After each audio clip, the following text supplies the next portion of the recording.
আমরা লক্ষ্মীর ভাণ্ডার চাই না, আমরা কন্যাশ্রী চাই না, আমরা রূপশ্রী চাই না, আমরা বেকার ভাতা চাই না, আমরা চাই আমাদের স্বাধীনতা। যেখানে আমাদের স্বাধীনতা দিতে পারে না সেখানে আর কি বলবো তাকে, আমাদের পশ্চিমবঙ্গের মুখ্যমন্ত্রীকে।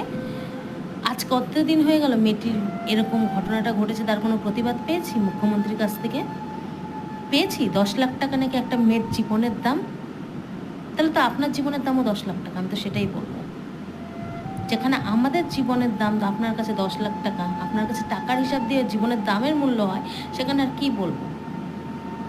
কি বলবো? কিছু বলার আছে? কিছু বলার নেই। আপনি মেয়ে হয়ে নাকি একটা মেয়ের প্রতিবাদ করতে আসছেন? হ্যাঁ, যে নাকি প্রিন্সিপাল তার বাড়ির সামনে গার্ড দিয়ে আপনারা বসিয়ে রেখেছেন। এখানে কি বোঝা যাচ্ছে জানেন? নিজের পায়ে নিজে কোড়াল দিয়েছে।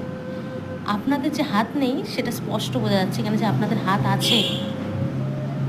আমাদের শেখাতে এসেন না, আমরা জনগণ, আমরা